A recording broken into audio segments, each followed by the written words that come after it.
नमस्कार श्रोताओं, हमारे YouTube चैनल देहाती कहानी में आप सभी लोगों का हार्दिक स्वागत मैं अभिनंदन करता हूं। श्रोताओं, आज मैं आला खंड काम में आपको बताने जा रहा हूं।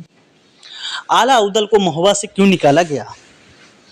आला उदल को महुआ से क्यों निष्कासित किया गया? आइए जाने पूरी वजह। दोस्तों, राजा परमाल जो महुआ के राजा हुआ करते थे, उनके कुछ सैनिक ने एक महिला की आबरू लूटने की कोशिश की, इज्जत लूटने की कोशिश की और उसके बाद जब उसके पति ने विरोध किया तो उसके पति को पकड़कर मार डाला महोबा वाले की सेना ने। जब उसका सबको वो लोग दे नहीं रहे थे सैनिक, तब वो महिला राजा पृथ्वीराज चौहान के पास पहुंची मदद मांगने के लिए। पृथ्वीराज दूसरों की मदद करते थे। पृथ्वीराज ने अपनी सेना सहित सिरसा पर आक्रमण कर दिया,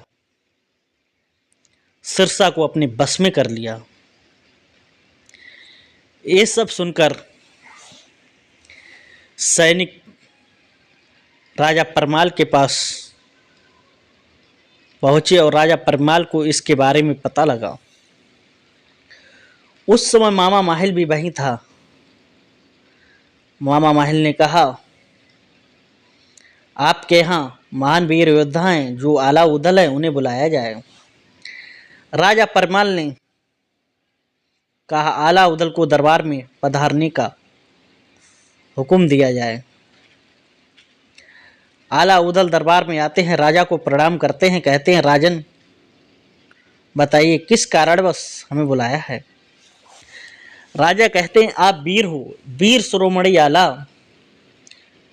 आप के ऊपर महुआ की सेना चलती है, आप राजा हो महुआ के, इसलिए ये पान का बीड़ा है, इसे चबा जाओ। कहा, राजन पान का बीड़ा किस लिए पड़ा है?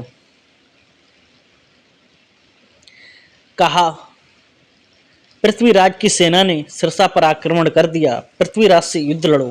क्यों लड़ो? आला उदल का कहना है। तब बताया कि एक औरत की इज्जत लूट ली सेना ने और उसके पति को मार डाला, उसका शव नहीं दिया, इसलिए महिला पृथ्वीराज के पास पहुंची और उसने चढ़ाई कर दी।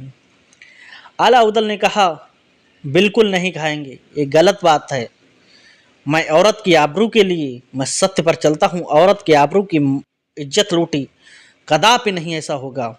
ऐसा करो, मैं आपको उचित सलाह देता हूँ, एक राजा होने के कारण उसका पति का शव उसके लिए वापस कर दो और अपनी गलती का माफी मांग लो उससे, औरत से।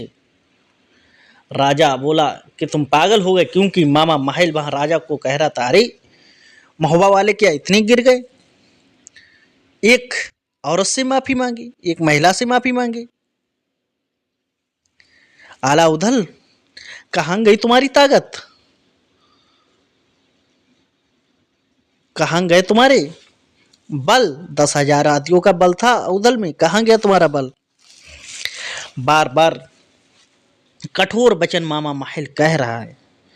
आज अल्लाह उदल शांत हैं कि यारे, मैंने इस राज्य का अगर नमक नहीं खाया होता तो मैं अभी इसी वक्त यहाँ से निकल जाता, अपनी जान निछावर कर देता, लेकिन मैं सत्य के लिए राह पर चलता हूँ, ये मेरे लिए उचित अन्याय होगा। मामा माहिल बहला रहा है, फुसला करके, देखिए ये लोग मेरा अपमान कर रहे हैं, महुआ का नमक खाकर नमक हरामी कर रहे हैं। आला उदल ने कही, शांत। दोस्तों, इस बीच में कठोर अपशब्द वचन कहते हैं और राजा कहते हैं, जाओ तुम महुआ से निकल जाओ, मैं तुम्हें अपने राज्य से निष्कासित करता हूं। दोस्तों,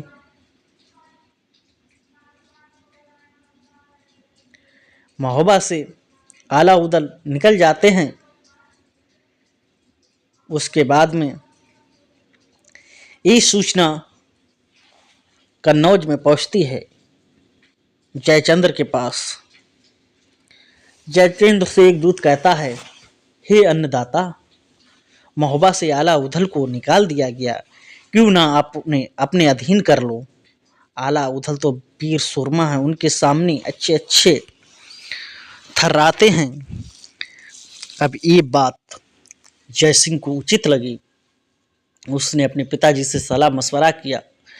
पिताजी ने कहा, कौन जाएगा आला उदल के पास। तुरंत राज पुरोहित पंडित जी को बुलाया और आला उदल के पास भेजा। आला उदल ने सम्मान सहित कहा, प्रणाम किया, कहा चलो मेरा जो भाग्य ले चलता है मैं वहीं चलता हूँ। दोस्तों, पहले बहस हो रही थी जयसिंह और पिताजी की, आला उदल आ जाएंगे।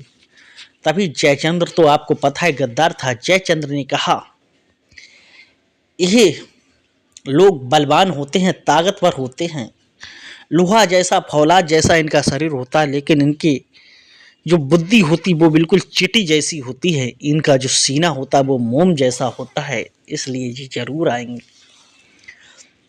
अब दोस्तों, आला उदल दरबार में पहुंचते हैं, प्रणाम करते हैं। जयसिंह उन्हें गले से लगाता है और उनके स्वागत का इंतजाम करता है, पान चबाता है, कहता है महाराज आला उदल से कि आज से अब तुम मेरे परिवार के हिस्सा हो। आला उदल कहते हैं, मैंने इस राज्य का नमक खाऊंगा, नमक हरामी नहीं करूंगा। जहां पर तुम्हारा पसीना बहेगा वहां पर मैं अपना लहू बहा दूंगा। ये बात सुनकर कहा राजा जयचंद्र ने कि आज से तुम मेरे यहाँ रहो। आप के ऊपर कोई नियम कानून राजा के लागू नहीं होंगे। राज्य के कोई नियम कानून नहीं है। अपनी मर्जी से जो चाहे वो कर सकते हो, जो चाहे वहां जा सकते हो। दोस्तों, क्योंकि इतना बलवान थे वो आला उदल, राजा जयचंद्र चाहता था मैं इनसे अच्छे अच्छे काम लूँगा, क्योंकि वो गद्दार था, इन्हें लोगों से लड़वाऊंगा, मरवाऊंगा। क्योंकि आला उदल का मोम का शरीर था, वो पिघल गए थे। वो राजा जयचंद्र की चाल को नहीं पहचान पाए थे, क्योंकि राजा जयचंद्र कितना जालसाज था। उसने आला उदल को अपने बस में कर लिया। उसके बाद में दोस्तों, आला उदल को अलग अलग राज्यों से उसने भिड़वाया, लुटवाया, सारी दौलत आला उदल के हाथ से ली। लास्ट में नौबत ये आ गई दोस्तों, आला उदल को कन्नौज राज्य छोड़ना पड़ा। ऐसे दोस्तों, महोबा से राजा परमाल के यहाँ से मामा माहिल के कहने पर आला उदल को निकलना पड़ा और महोबा को छोड़ना पड़ा। अगर आपको छोटी सी वीडियो अच्छी लगी तो लाइक शेयर, चैनल को सब्सक्राइब जरूर करें।